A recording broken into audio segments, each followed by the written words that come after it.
The first thing I noticed about La Gorda was her eyes, very dark and calm. She seemed to be examining me from head to toe. Her eyes scanned my body the same way Don Juan's used to. In fact, her eyes had the same calmness and force. I knew why she was the best. The thought that came to my mind was that Don Juan must have left her his eyes. She was slightly taller than the other three girls. She had a lean, dark body and a superb back. I noticed the graceful line of her broad shoulders when she half-turned her upper body to face the three girls. She gave them an unintelligible command, and the three of them sat down on a bench right behind her. She was actually shielding them from me with her body. She turned to face me again. Her expression was one of utmost seriousness, but without a trace of gloom or heaviness. She didn't smile, and yet she was friendly.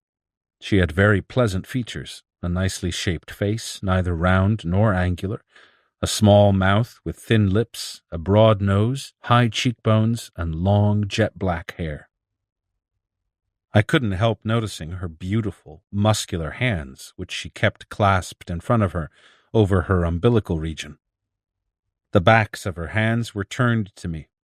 I could see her muscles being contracted rhythmically as she clasped her palms. She was wearing a long, faded orange cotton dress with long sleeves and a brown shawl. There was something terribly calming and final about her. I felt the presence of Don Juan. My body relaxed. Sit down, she said to me in a coaxing tone. I walked back to the table. She pointed out a place for me to sit, but I remained standing. She smiled for the first time, and her eyes became softer and shinier. She wasn't as pretty as Josefina, and yet she was the most beautiful of all of them. We were quiet for a moment. In terms of an explanation, she said that they had done their best in the years since the Nagual left, and that because of their dedication, they had become accustomed to the task that he had left for them to perform. I didn't quite understand what she was talking about, but as she spoke, I felt more than ever the presence of Don Juan. It was not that she was copying his manners or the inflection of his voice. She had an inner control that made her act the way Don Juan did. Their similarity was from the inside out.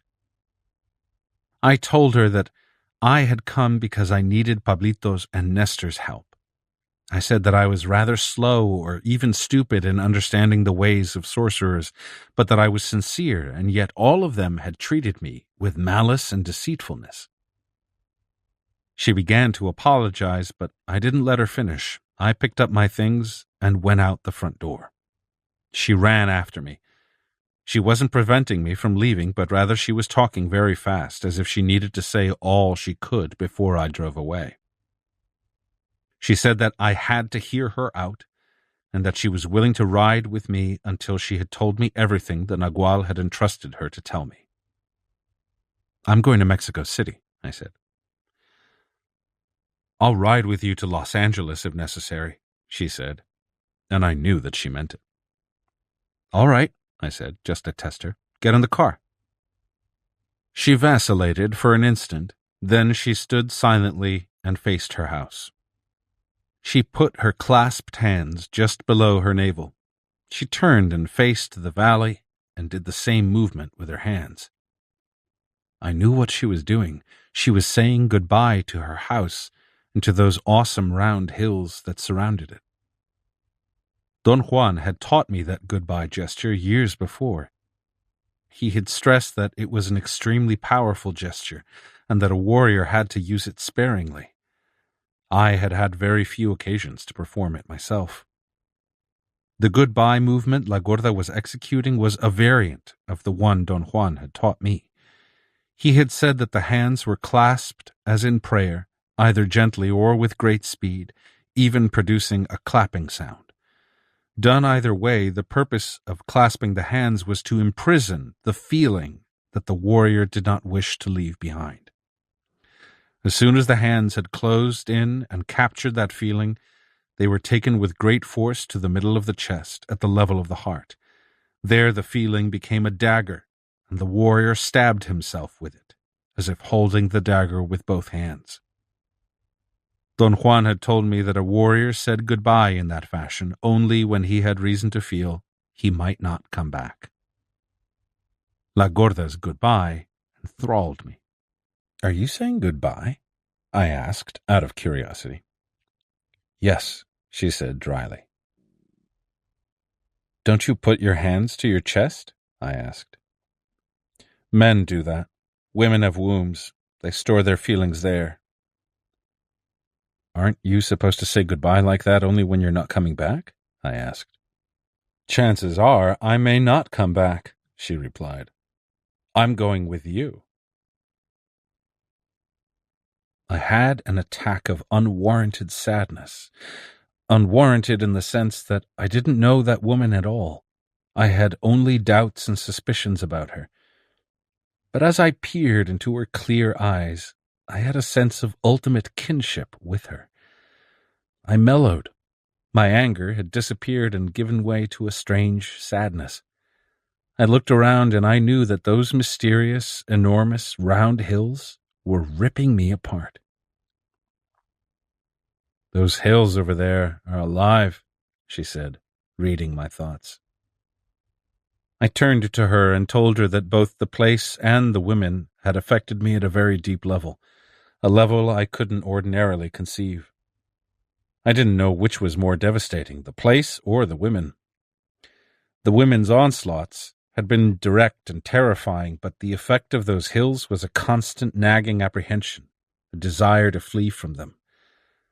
When I told that to La Gorda, she said I was correct in assessing the effect of that place, that the Nagual had left them there because of that effect, and that I shouldn't blame anyone for what had happened, because the Nagual himself had given those women orders to try to do away with me. "Did he give orders like that to you, too?" I asked. "No, not to me. I'm different than they are," she said. "They are sisters. They are the same, exactly the same, just like Pablito, Nestor, and Benigno are the same. Only you and I can be exactly the same. We are not now because you're still incomplete, but someday we will be the same. Exactly the same." "I've been told that you're the only one who knows where the Nagual and Genaro are now," I said. She peered at me for a moment and shook her head affirmatively. "That's right," she said. "I know where they are. The Nagual told me to take you there if I can." I told her to stop beating around the bush and to reveal their exact whereabouts to me immediately. My demand seemed to plunge her into chaos. She apologized and reassured me that later on, when we were on our way, she would disclose everything to me. She begged me not to ask her about them anymore because she had strict orders not to mention anything until the right moment. Lydia and Josefina came to the door and stared at me. I hurriedly got in the car. La Gorda got in after me, and as she did, I couldn't help observing that she had entered the car as if she would have entered a tunnel. She sort of crawled in. Don Juan used to do that. I jokingly said once, after I had seen him do it scores of times, that it was more functional to get in the way I did. I thought that perhaps his lack of familiarity with automobiles was responsible for his strange way of entering. He explained then that the car was a cave, and that caves had to be entered in that fashion if we were going to use them. There was an inherent spirit to caves, whether they were natural or man-made, and that spirit had to be approached with respect. Crawling was the only way of showing that respect. I was wondering whether or not to ask La Gorda if Don Juan had instructed her about such details, but she spoke first. She said that the Nagual had given her specific instructions about what to do in case I would survive the attacks of Doña Soledad and the three girls. Then she casually added that Before I headed for Mexico City, we had to go to a specific place in the mountains where Don Juan and I used to go, and that there she would reveal all the information the Nagual had never disclosed to me. I had a moment of indecision, and then something in me which was not my reason made me head for the mountains. We drove in complete silence. I attempted at various opportune moments to start up a conversation, but she turned me down every time with a strong shake of her head. Finally, she seemed to have gotten tired of my trying and said forcefully that what she had to say required a place of power, and until we were in one, we had to abstain from draining ourselves with useless talk. After a long drive and an exhausting hike away from the road, we finally reached our destination. It was late afternoon. We were in a deep canyon. The bottom of it was already dark while the sun was still shining on the top of the mountains above it. We walked until we came to a small cave a few feet up the north side of the canyon, which ran from east to west. I used to spend a great deal of time there with Don Juan. Before we entered the cave, La Gorda carefully swept the floor with branches the way Don Juan used to, in order to clear the ticks and parasites from the rocks. Then she cut a large heap of small branches with soft leaves from the surrounding bushes and placed them on the rock floor like a mat. She motioned me to enter. I had always let Don Juan enter first as a sign of respect. I wanted to do the same with her, but she declined. She said I was the Nagual. I crawled into the cave the same way she had crawled into my car. I laughed at my inconsistency. I had never been able to treat my car as a cave. She coaxed me to relax and make myself comfortable. The reason the Nagual could not reveal all his designs to you was because you're incomplete, La Gorda said all of a sudden. You still are, but now, after your bouts with Soledad and the sisters, you are stronger than before. What's the meaning of being incomplete? Everyone has told me that you're the only one who can explain that, I said. It's a very simple matter, she said. A complete person is one who has never had children. She paused as if she were allowing me time to write down what she had said. I looked up from my notes. She was staring at me, judging the effect of her words. I know that the Nagual told you exactly what I've just said, she continued. You didn't pay any attention to him, and you probably haven't paid any attention to me either. I read my notes out loud and repeated what she had said. She giggled.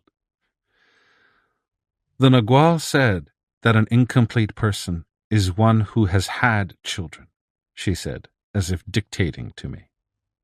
She scrutinized me, apparently waiting for a question or a comment. I had none. Now, I've told you everything about being complete and incomplete, she said, and I've told you just like the Nagual told me. It didn't mean anything to me at that time, and it doesn't mean anything to you now. I had to laugh at the way she patterned herself after Don Juan. An incomplete person has a hole in their stomach, she went on.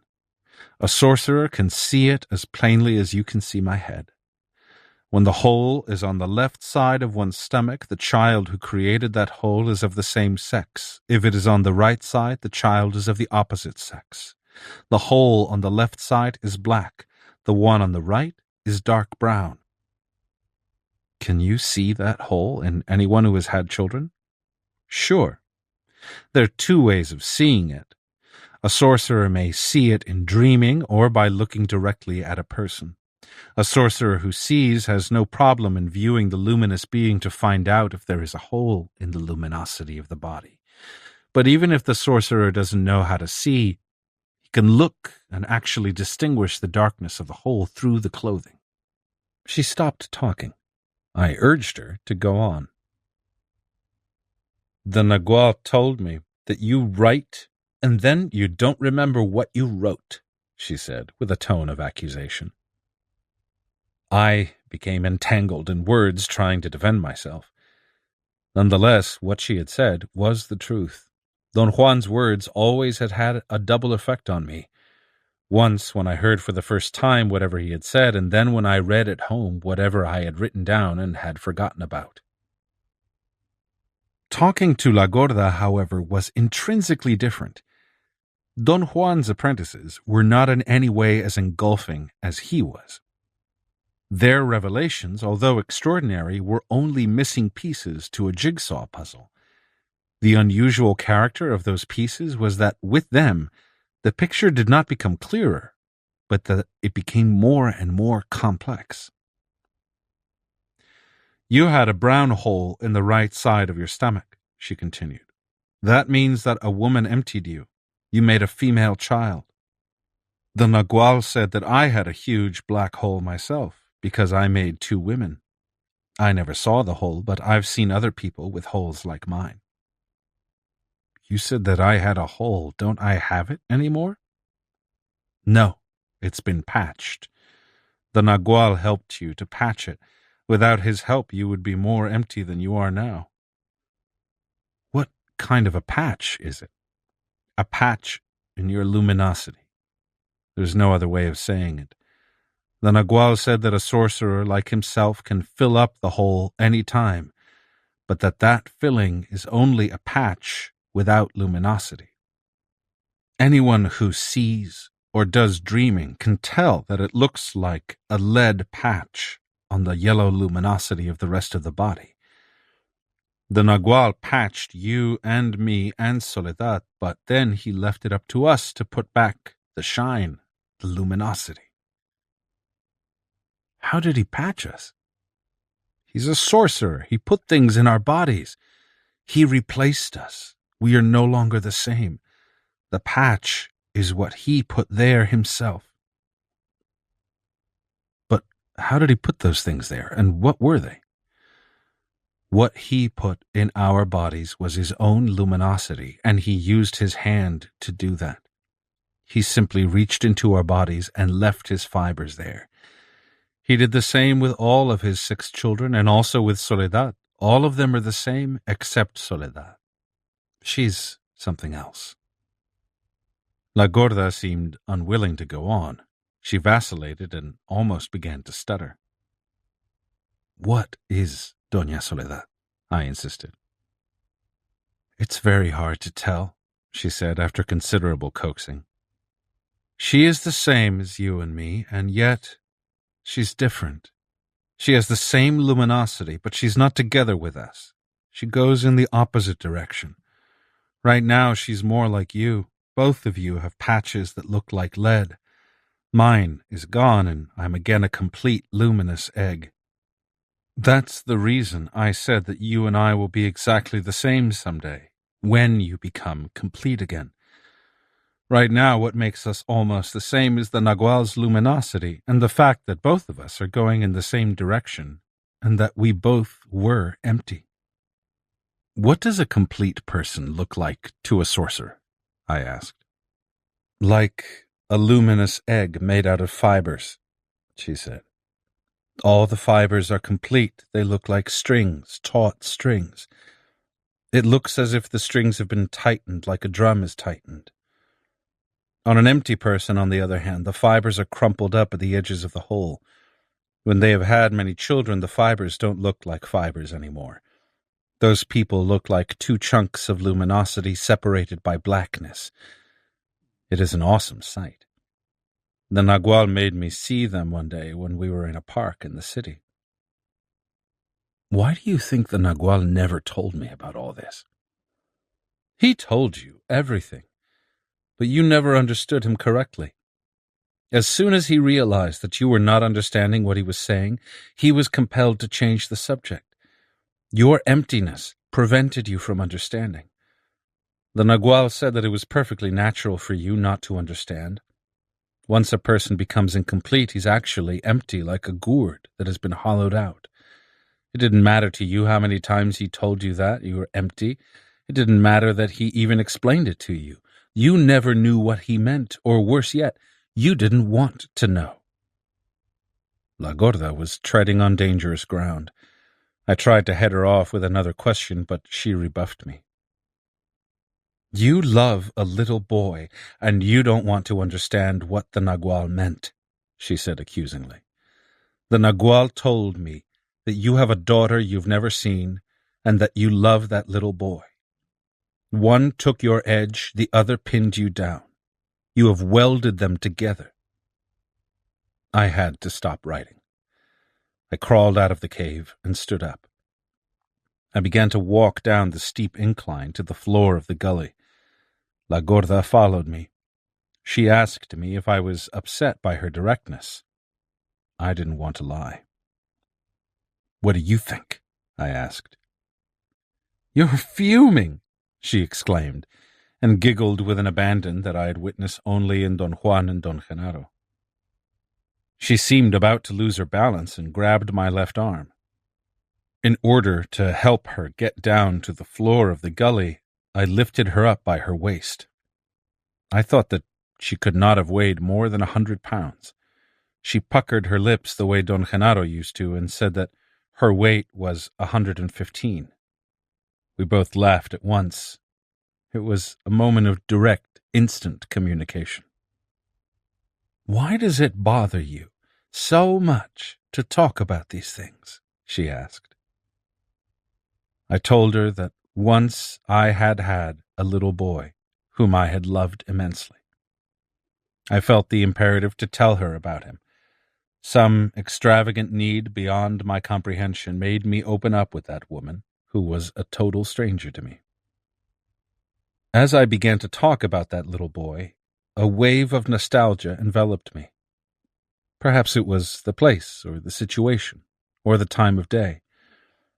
Somehow, I had merged the memory of that little boy with the memory of Don Juan, and for the first time in all the time I had not seen him, I missed Don Juan.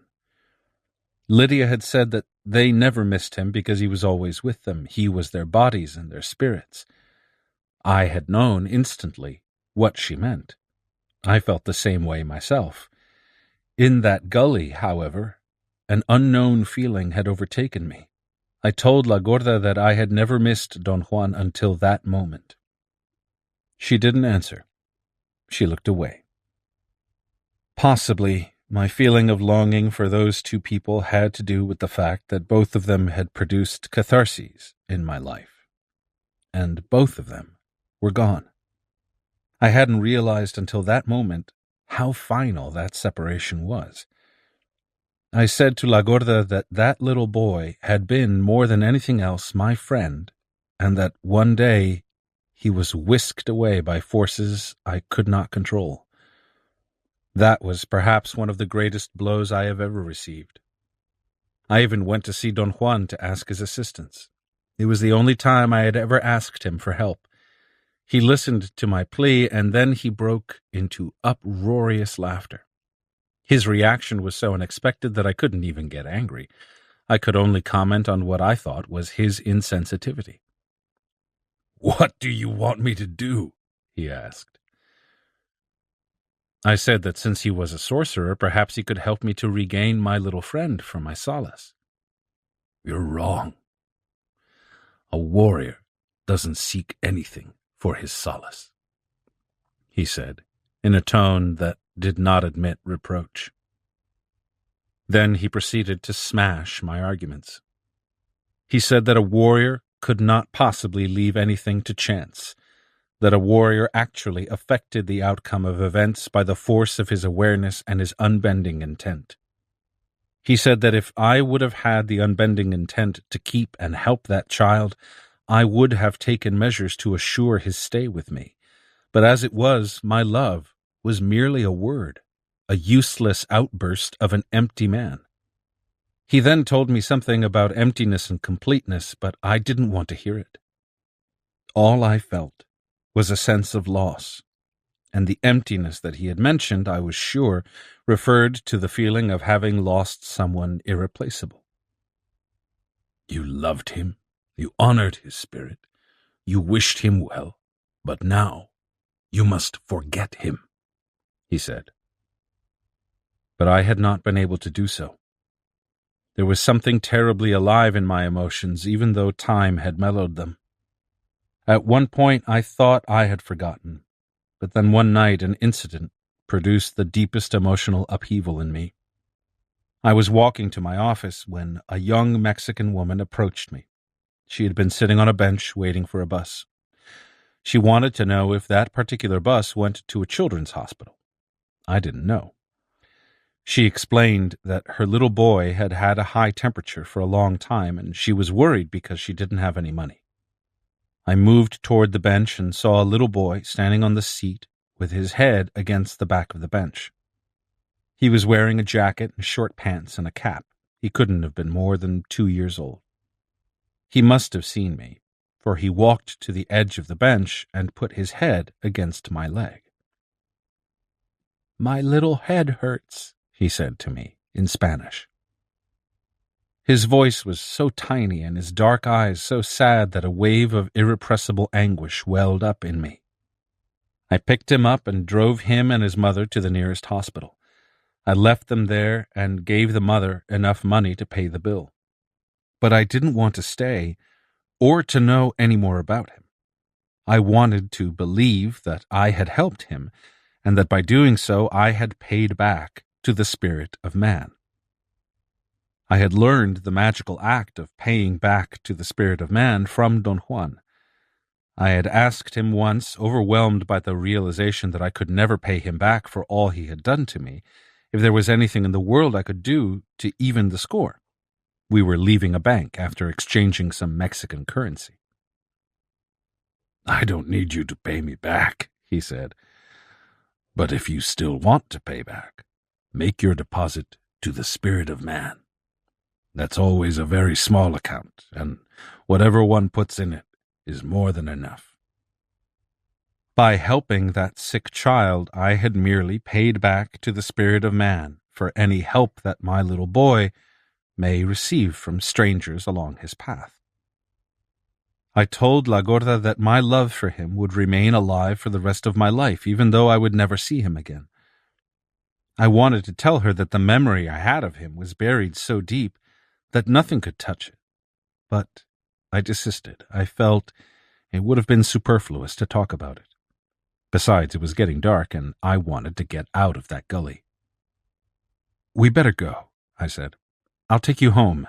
Maybe some other time we can talk about these things again." She laughed, the way Don Juan used to laugh at me. I had apparently said something utterly funny. "Why do you laugh, Gorda?" I asked. "Because you know yourself that we can't leave this place just like that," she said. "You have an appointment with power here, and so do I." She walked back to the cave and crawled in. "Come on in," she yelled from inside. "There's no way to leave." I reacted most incongruously. I crawled in and sat next to her again. It was evident that she, too, had tricked me. I hadn't come there to have any confrontations. I should have been furious. I was indifferent instead. I couldn't lie to myself that I had only stopped there on my way to Mexico City. I had gone there, compelled by something beyond my comprehension. She handed me my notebook and motioned me to write. She said that if I wrote, I would not only relax myself, but I would also relax her.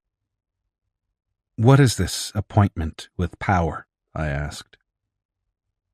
"The Nagual told me that you and I have an appointment here with something out there. You first had an appointment with Soledad, and then one with the Little Sisters. They were supposed to destroy you. The Nagual said that if you survived their assaults, I had to bring you here, so that we together could keep the third appointment." "What kind of appointment is it?" "I really don't know. Like everything else, it depends on us. Right now, there are some things out there that have been waiting for you. I say that they have been waiting for you because I come here by myself all the time and nothing ever happens. But tonight is different. You are here, and those things will come. Why is the Nagual trying to destroy me? I asked. He's not trying to destroy anybody, La Gorda exclaimed in protest. You are his child. Now he wants you to be himself, more himself than any of us. But to be a true Nagual, you have to claim your power. Otherwise, he wouldn't have been so careful in setting up Soledad and the little sisters to stalk you. He taught Soledad how to change her shape and rejuvenate herself. He made her construct a devilish floor in her room, a floor no one can oppose. You see, Soledad is empty, so the Nagual set her up to do something gigantic. He gave her a task, a most difficult and dangerous task, but the only one which was suited for her, and that was to finish you off. He told her that nothing could be more difficult than for one sorcerer to kill another. It's easier for an average man to kill a sorcerer or for a sorcerer to kill an average man, but two sorcerers don't fit well at all. The Nagual told Soledad that her best bet was to surprise you and scare you, and that's what she did. The Nagual set her up to be a desirable woman, so she could lure you into her room, and there her floor would have bewitched you, because, as I've said, no one can stand up to that floor. That floor was the Nagual's masterpiece for Soledad. But you did something to her floor, and Soledad had to change her tactics in accordance with the Nagual's instructions. He told her that if her floor failed and she couldn't frighten and surprise you, she had to talk to you and tell you everything you wanted to know. The Nagual trained her to talk very well as her last resource, but Soledad could not overpower you even with that. Why was it so important to overpower me? She paused and peered at me. She cleared her throat and sat up straight. She looked up at the low roof of the cave and exhaled noisily through her nose. Soledad is a woman like myself, she said. I'll tell you something about my own life, and maybe you'll understand her. I had a man once. He got me pregnant when I was very young, and I had 2 daughters with him, one after the other. My life was hell. That man was a drunkard and beat me day and night, and I hated him, and he hated me, and I got fat like a pig. One day, another man came along and told me that he liked me and wanted me to go with him to work in the city as a paid servant. He knew I was a hard-working woman and only wanted to exploit me. But my life was so miserable that I fell for it and went with him. He was worse than the first man, mean and fearsome. He couldn't stand me after a week or so. And he used to give me the worst beatings you can imagine.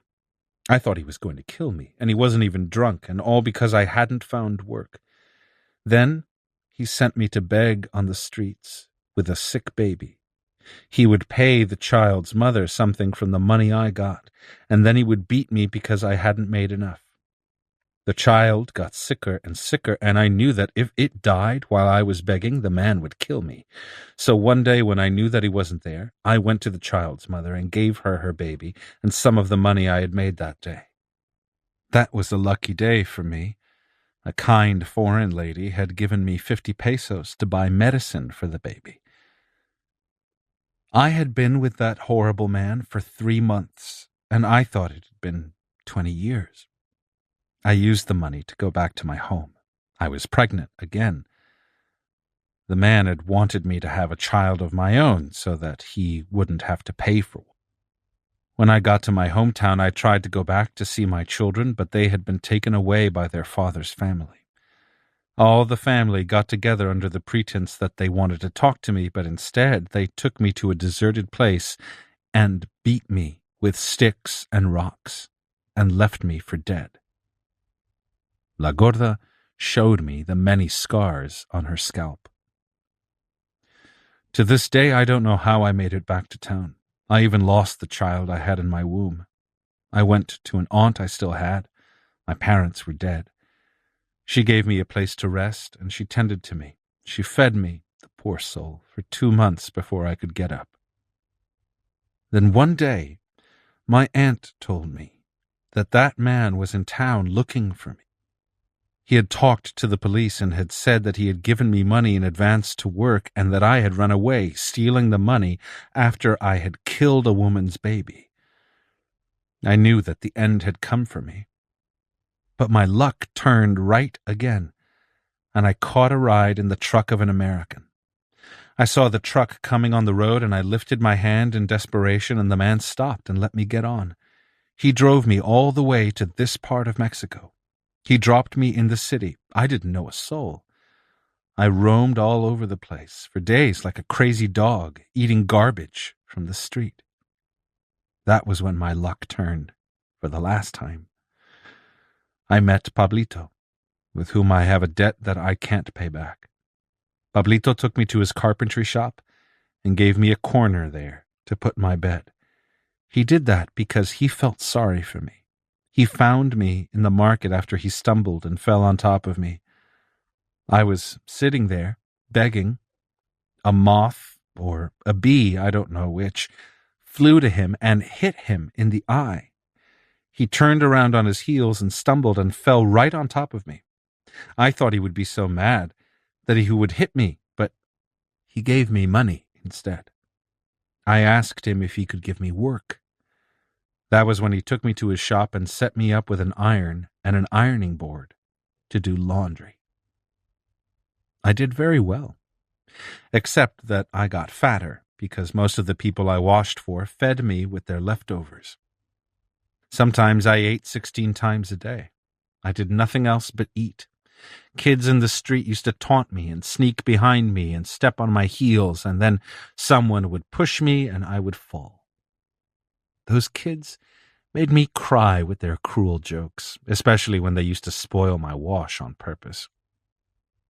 One day, very late in the afternoon, a weird old man came over to see Pablito. I had never seen that man before. I had never known that Pablito was in cahoots with such a scary, awesome man. I turned my back to him and kept on working. I was alone there. Suddenly, I felt the hands of that man on my neck. My heart stopped. I couldn't scream. I couldn't even breathe. I fell down, and that awful man held my head, maybe for an hour. Then he left. I was so frightened that I stayed where I had fallen until the next morning. Pablito found me there. He laughed and said that I should be very proud and happy because that old man was a powerful sorcerer and was one of his teachers. I was dumbfounded. I couldn't believe Pablito was a sorcerer. He said that his teacher had seen a perfect circle of moths flying over my head. He had also seen my death circling around me, and that was why he had acted like lightning and had changed the direction of my eyes. Pablito also said that the Nagual had laid his hands on me and had reached into my body, and that soon I would be different. I had no idea what he was talking about. I had no idea what that crazy old man had done either, but it didn't matter to me. I was like a dog that everyone kicked around. Pablito had been the only person who had been kind to me. At first I had thought he wanted me for his woman, but I was too ugly and fat and smelly. He just wanted to be kind to me.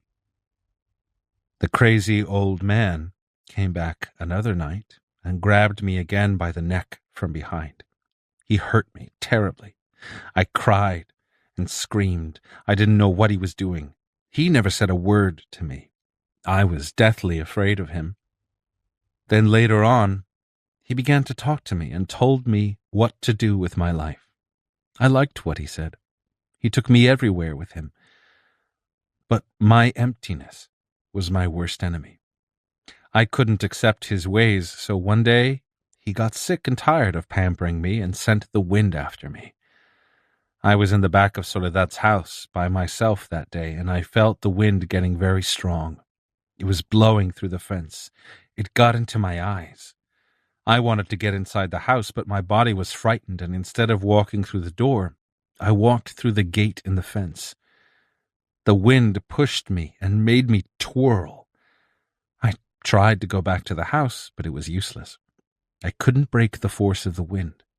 It pushed me over the hills and off the road, and I ended up in a deep hole, a hole like a tomb. The wind kept me there for days and days until I had decided to change and accept my fate without recrimination. Then the wind stopped, and the Nagual found me and took me back to the house. He told me that my task was to give what I didn't have, love and affection, and that I had to take care of the sisters, Lydia and Josefina, better than if they were myself.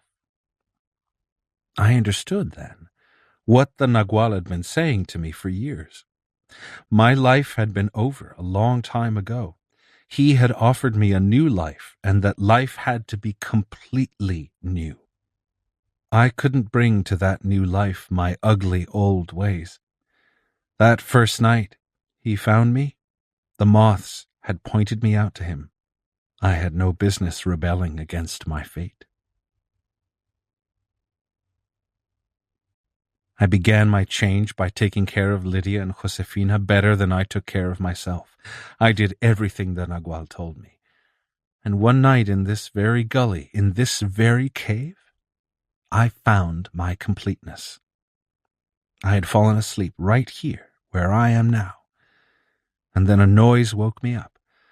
I looked up and saw myself as I had once been, thin, young, fresh. It was my spirit that was coming back to me.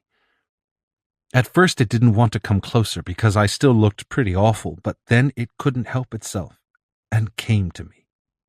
I knew right then and all at once what the Nagual had struggled for years to tell me. He had said that when one has a child, that child takes the edge of our spirit. For a woman to have a girl means the end of that edge. To have two, as I did, meant the end of me. The best of my strength and my illusions went to those girls. They stole my edge, the Nagual said, in the same way I had stolen it from my parents. That's our fate. A boy steals the biggest part of his edge from his father, a girl from her mother. The Nagual said that people who have had children could tell, if they aren't as stubborn as you, that something is missing in them. Some craziness, some nervousness, some power that they had before is gone. They used to have it, but where is it now? The Nagual said that it is in the little child running around the house, full of energy, full of illusions. In other words, complete. He said that if we watch children, we can tell that they are daring. They move in leaps. If we watch their parents, we can see that they are cautious and timid. They don't leap anymore.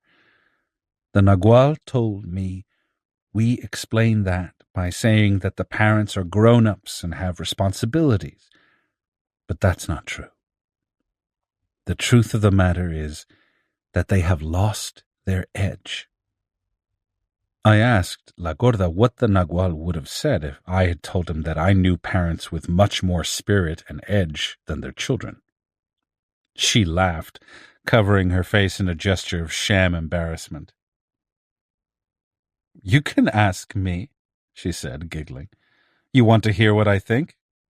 "Of course I want to hear it." "Those people don't have more spirit. They merely have a lot of vigor to begin with and have trained their children to be obedient and meek. They've frightened their children all their lives, that's all." I described to her the case of a man I knew, a father of 4, who at the age of 53 changed his life completely.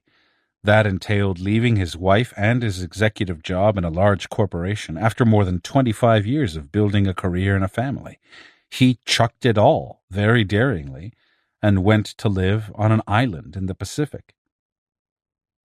"You mean he went there all by himself?" La Gorda asked with a tone of surprise.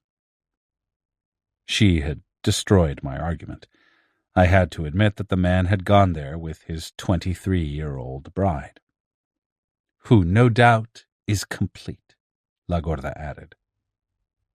I had to agree with her again. An empty man uses the completeness of a woman all the time, she went on. A complete woman is dangerous in her completeness, more so than a man. She is unreliable, moody, nervous, but also capable of great changes. Women like that can pick themselves up and go anywhere. They'll do nothing there, but that's because they had nothing going to begin with. Empty people, on the other hand, can't jump like that anymore, but they're more reliable. The Nagual said that empty people are like worms that look around before moving a bit, and then they back up, and then they move a little bit more again. Complete people always jump, somersault, and almost always land on their heads, but it doesn't matter to them. The Nagual said that to enter into the other world, one has to be complete. To be a sorcerer, one has to have all of one's luminosity, no holes, no patches, and all the edge of the spirit. So a sorcerer who is empty has to regain completeness. Man or woman, they must be complete to enter into that world out there, that eternity where the Nagual and Genaro are now waiting for us. She stopped talking and stared at me for a long moment.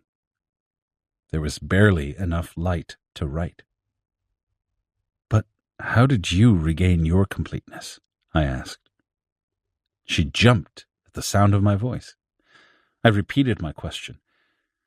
She stared up at the roof of the cave before answering me. I had to refuse those 2 girls, she said. The Nagual once told you how to do that, but you didn't want to hear it. His point was that one has to steal that edge back. He said that we got it the hard way by stealing it, and that we must recover it the same way, the hard way. He guided me to do that. And the first thing he made me do was to refuse my love for those 2 children. I had to do that in dreaming. Little by little, I learned not to like them, but the Nagual said that that was useless. One has to learn not to care, and not to like. Whenever those girls meant nothing to me, I had to see them again, lay my eyes and my hands on them. I had to pat them gently on the head and let my left side snatch the edge out of them. What happened to them? Nothing. They never felt a thing.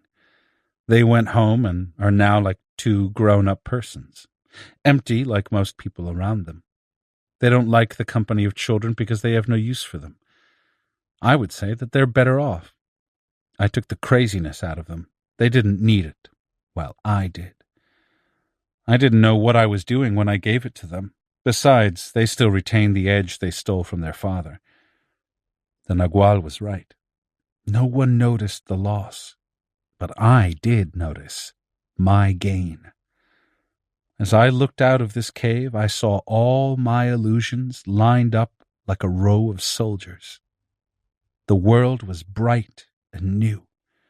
The heaviness of my body and my spirit had been lifted off, and I was truly a new being. Do you know how you took your edge from your children? They are not my children. I have never had any. Look at me. She crawled out of the cave, lifted her skirt, and showed me her naked body. The first thing I noticed was how slender and muscular she was. She urged me to come closer and examine her. Her body was so lean and firm that I had to conclude she could not possibly have had children. She put her right leg on a high rock and showed me her vagina. Her drive to prove her change was so intense that I had to laugh to bridge my nervousness. I said that I wasn't a doctor and therefore I couldn't tell, but that I was sure she must be right. Of course I'm right, she said as she crawled back into the cave. Nothing has ever come out of this womb. After a moment's pause, she answered my question, which I had already forgotten under the onslaught of her display. My left side took my edge back, she said. All I did was to go and visit the girls. I went there 4 or 5 times to allow them time to feel at ease with me. They were big girls and were going to school. I thought I would have to fight not to like them, but the Nagual said that it didn't matter, that I should like them if I wanted to. So I liked them. But my liking them was just like liking a stranger. My mind was made up, my purpose was unbending. I want to enter into the other world while I'm still alive, as the Nagual told me. In order to do that, I need all the edge of my spirit. I need my completeness. Nothing can turn me away from that world. Nothing. She stared at me, defiantly. You have to refuse both, the woman who emptied you and the little boy who has your love, if you are seeking your completeness. The woman you can easily refuse, the little boy, is something else. Do you think that your useless affection for that child is so worthy as to keep you from entering into that realm? I had no answer. It wasn't that I wanted to think it over.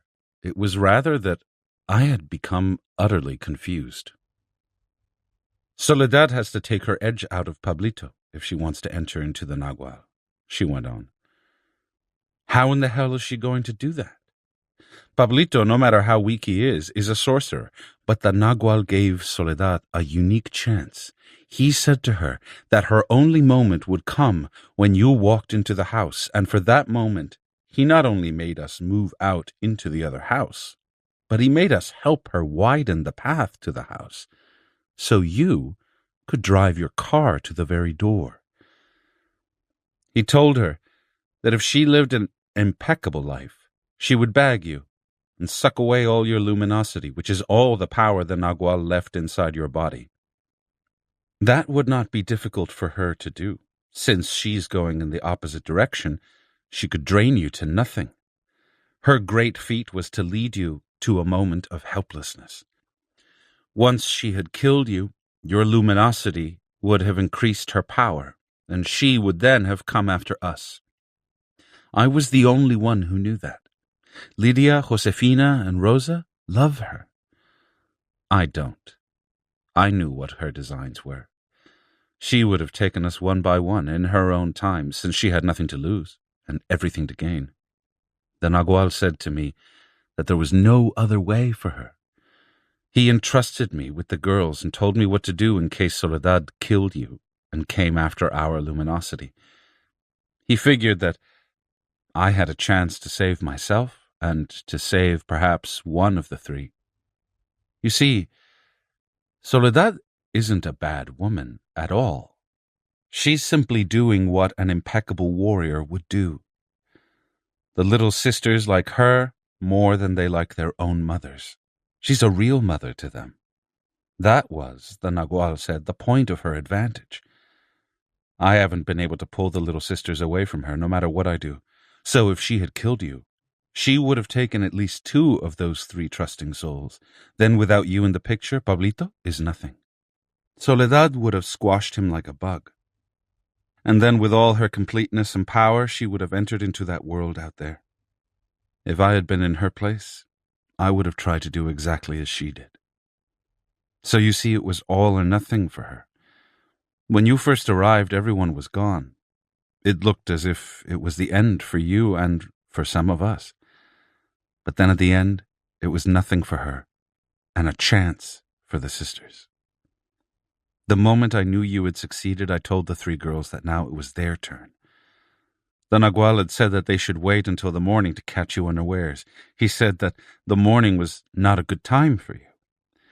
He commanded me to stay away and not interfere with the sisters, and to come in only if you would try to injure their luminosity. Were they supposed to kill me, too? Well, yes. You are the male side of their luminosity. Their completeness is at times their disadvantage. The Nagual ruled them with an iron hand and balanced them, but now that he's gone, they have no way of leveling off. Your luminosity could do that for them. How about you, Gorda? Are you supposed to finish me off too? I've told you already that I'm different. I am balanced. My emptiness, which was my disadvantage, is now my advantage. Once a sorcerer regains his completeness, he's balanced, while a sorcerer who was always complete is a bit off, like Genaro was a bit off. But the Nagual was balanced, because he had been incomplete like you and me, even more so than you and me. He had 3 sons and 1 daughter. The little sisters are like Genaro, a bit off, and most of the times so taut that they have no measure. How about me, Gorda? Do I also have to go after them? No. Only they could have profited by sucking away your luminosity. You can't profit at all by anyone's death. The Nagual left a special power with you, a balance of some kind which none of us has.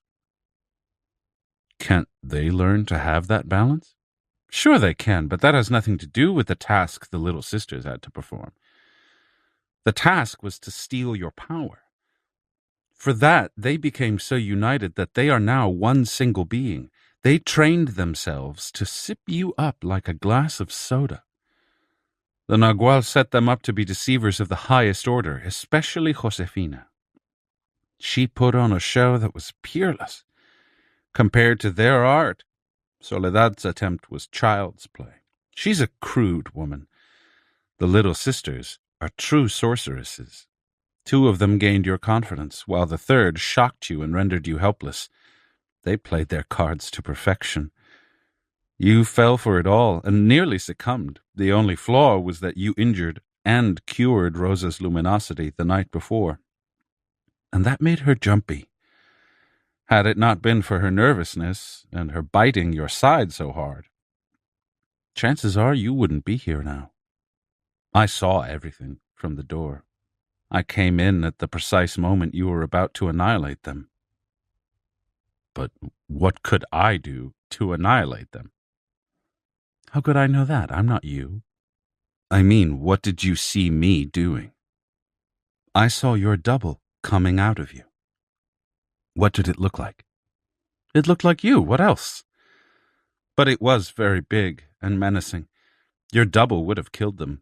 So I came in and interfered with it. It took the best of my power to calm you down. The sisters were no help. They were lost, and you were furious and violent. You changed colors right in front of us, twice.